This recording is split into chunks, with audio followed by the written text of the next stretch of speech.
mendapatkan keberkahan ilmu dari Allah Subhanahu wa taala. Assalamualaikum warahmatullahi wabarakatuh. Terima kasih Bapak Ibu, adik-adik yang dirahmati Allah Subhanahu wa taala telah berkenan hadir di majelis kita yang tercinta malam ini.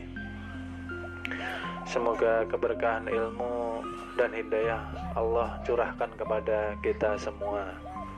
Amin amin amin ya rabbal alamin. Sebelum memulai pelajaran seperti biasa, saya menyampaikan bahwa saya sekali-kali tidak mengakui sebagai guru. Guru kita yang sesungguhnya ialah yang maha hidup, Zat yang maha suci, Allah Subhanahu wa taala. Saya di sini hanya menyampaikan amanah, meneruskan pelajaran dari para aulia anbiya, para kekasih Allah Ta'ala, para guru-guru kita yang tercinta. Jadi di sini kita duduk sama-sama belajar bersama. Tidak ada yang paling pintar, tidak ada yang paling tinggi. Saya pun juga masih belajar, ya. Di dalam mempelajari ilmu di perguruan kita, kali ini saya akan mengulang dari awal karena di bagian sesi tanya jawab kemarin sepertinya masih banyak murid yang belum paham, ya, arah alur tujuan daripada pelajaran di perguruan kita, ya. Jadi ini untuk lebih memahamkan murid-murid yang baru, ya. Karena dari pertanyaannya masih banyak kebingungan, ya. Sebelum saya terangkan, seperti biasa, saya jelaskan di sini bahwa di sini ada tulisan penerangan untuk murid. Ya, ini di kotaki, ya, dipagari.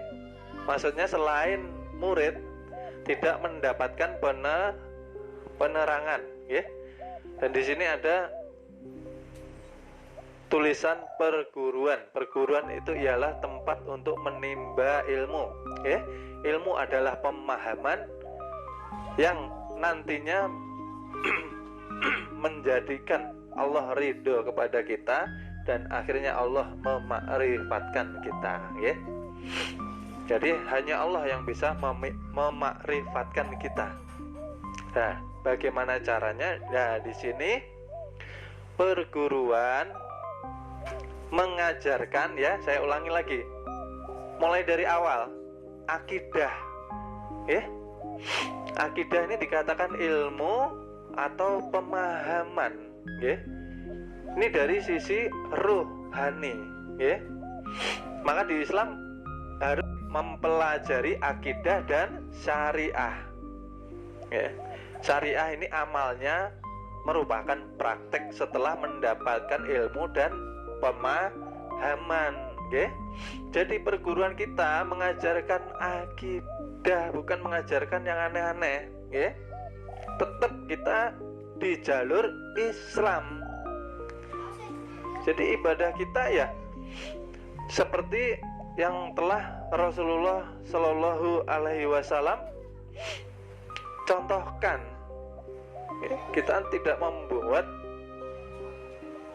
ajaran-ajaran yang baru dan tidak bertentangan dengan syariah Islam itu sendiri, ya. Makanya di sini saya ulangi lagi, bagi murid-murid yang baru, perguruan kita mengajarkan akidah. Akidah yang mana? Ilmu pemahaman, ya. Mendalami, ya. Karena banyak umat yang pahamnya ialah bahwa ilmu tauhid itu mengesahkan kalimat la ilaha illallah, ya. Jadi itu ada yang lebih dalam lagi. Makanya di sini ada rukun beriman. Iman itu apa toh? Iman itu kepercayaan. Mengupasnya dengan ilmu tauhid. Beriman berarti percaya kepada Allah. Di akidah ada rukun iman, di syariah ada rukun Islam. Yang pertama harus beriman kepada Allah, harus belajar ilmunya dulu. Beriman itu percaya, seperti ini loh Bapak Ibu, saya gambarkan nggih. Teh ini sampean kan belum bisa percaya kalau belum diminum. Nggih. Kalau diminum baru sampean bisa merasakan yang namanya teh ini tadi. Ini namanya sampean percaya. Berarti sudah menyatakan dengan kebenarannya. Nggih, paham? Bukan katanya. Jadi membuktikan sendiri. Kalau beriman, mau percaya kepada Allah kan harus belajar ilmu kenal diri. Bagaimana mau menjalankan syariah atau amal, mempraktekkan sisi ruhani kita padahal belum belajar untuk percaya kepada Allah, percaya dengan sebenarnya, gitu loh. Makanya di pelajaran perguruan mendalami sisi akidah, mengajarkan ilmu tauhid, jalannya ilmu kenal diri, agar kita bisa beriman tidak sebatas ucapan.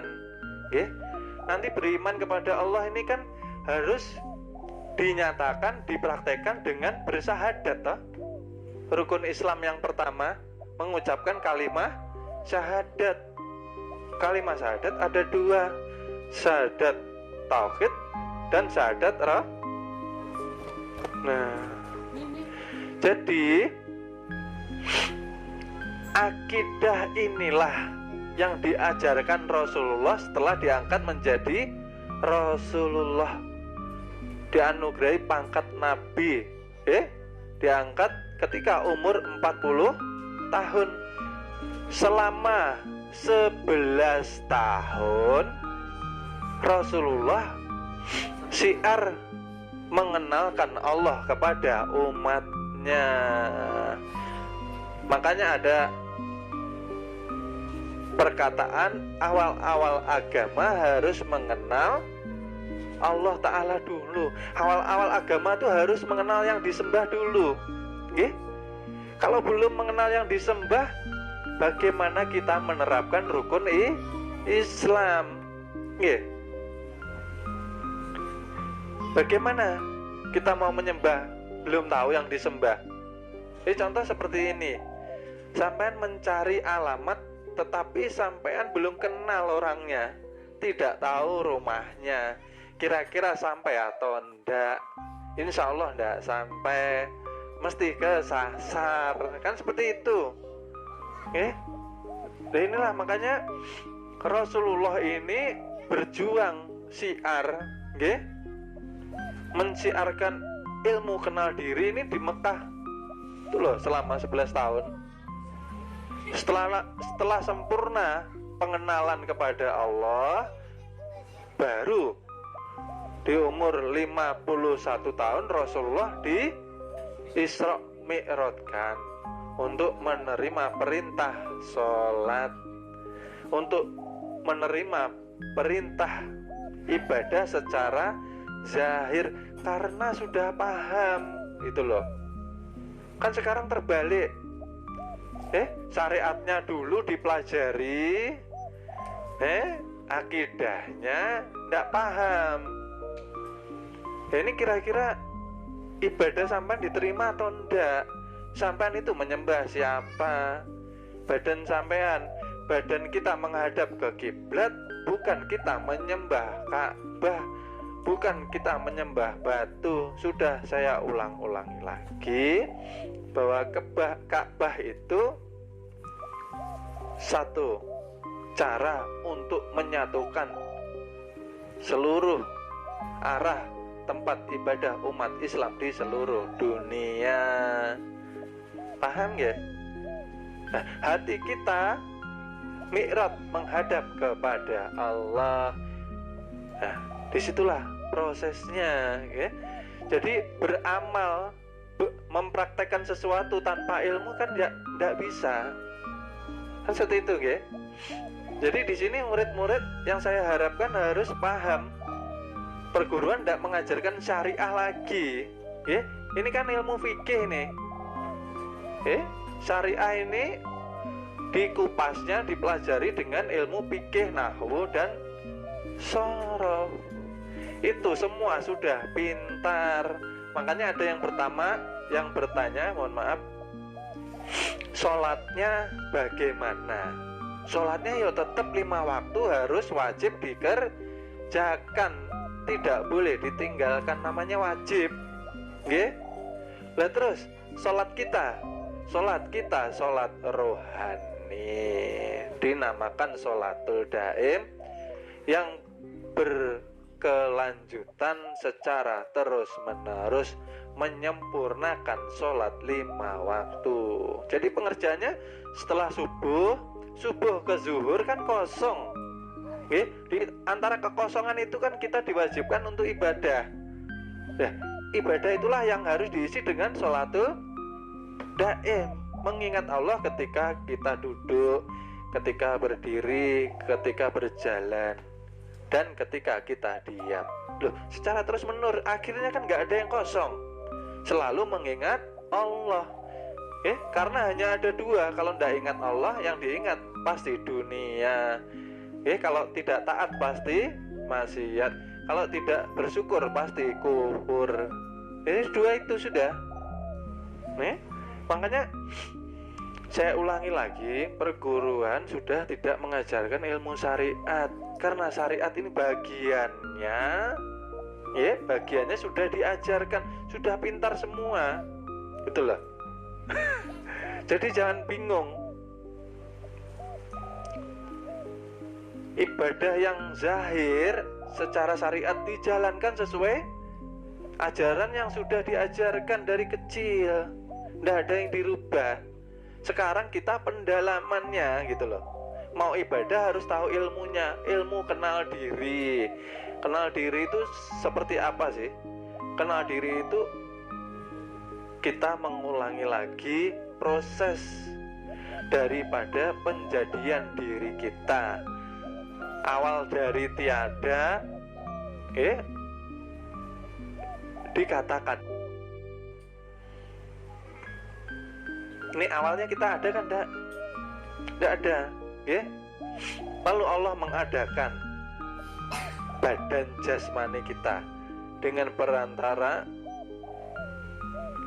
penyatuan air rasa dari ayah dan air rasa dari ibu ketika menjalankan tugas kenegaraan di dalam ikatan tali pernikahan yang suci, masuk ke dalam alam kesucian.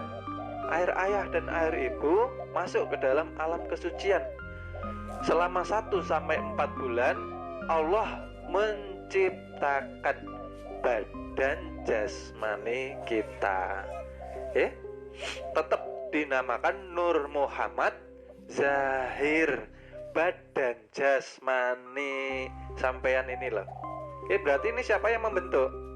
Allah, bukan bapak dan ibu. Nyatanya orang nikah ada juga yang lama belum mempunyai anak. Berarti anak itu titipan kehendak dari perbuatan Allah. Badan jasmani dikatakan Nur Muhammad Zahir. Kenapa? Karena air dari ayah dan air dari ibu asalnya dari tetumbuhan dan air yang Allah ciptakan. Tetap Nur Muhammad Zahir. Karena terlihat makanya prosesnya kasar.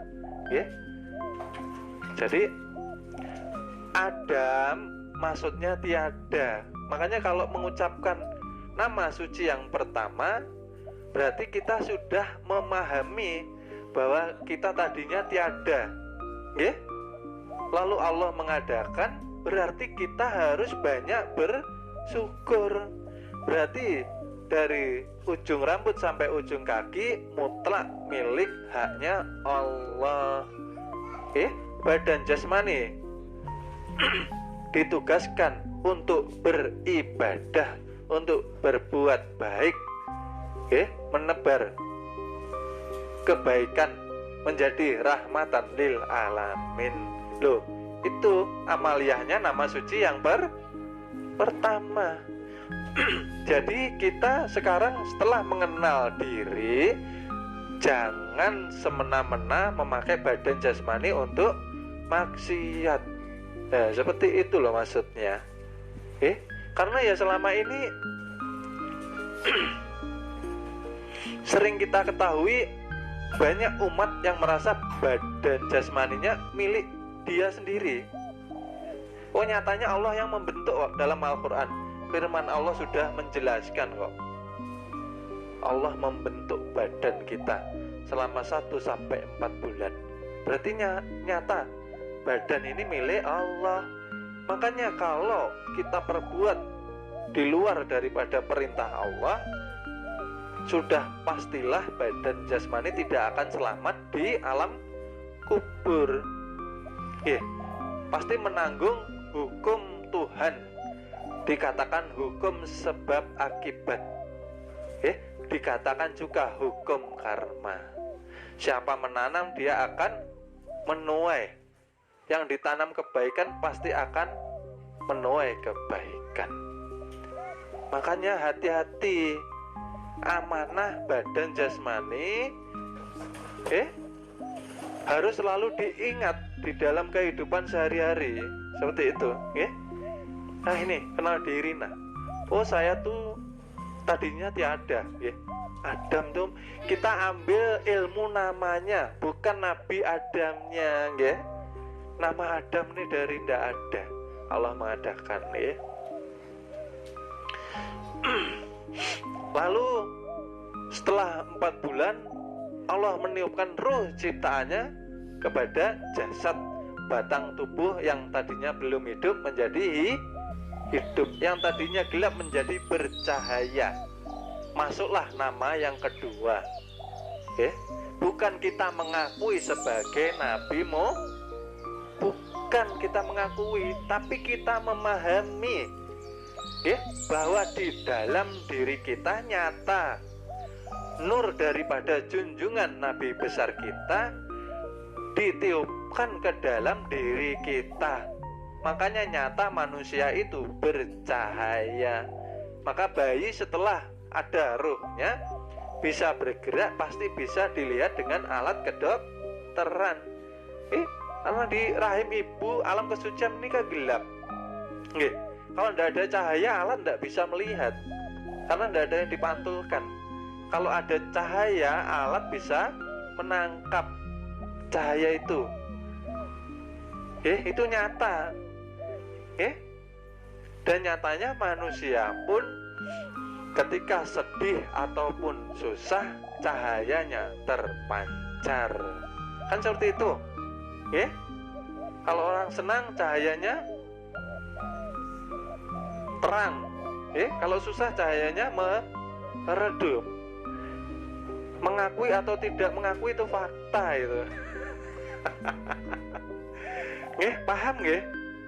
Nah, kalau sudah masuk ke nama yang kedua, berarti kita memahami, bukan kita mengakui. Nah itu loh, tolong diperhatikan. Kita memahami, bukan mengakui. Saya paham, di dalam diri saya Allah menitipkan Nur Muhammad batin, cahaya yang menjadikan badan kita ini menyala. Nama yang kedua, jangan takut mengucapkan. Kenapa? Karena kita berasal daripada nur Nabi kita. Kalau kita tidak mengakui, berarti kita ingkar. Asalnya kita daripada nur Nabi kita tidak mengakui. Nyata sudah di dalam badan jasmani kita.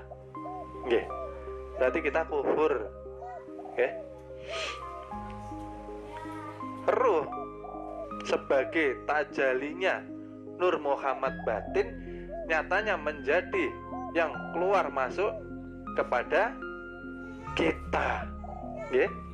Wah ini bisa dirasakan ya. Kalau tidak ada napas berarti ruhnya sudah pulang. Lalu setelah cukup 9 bulan 10 hari si jabang bayi ini sudah sempurna.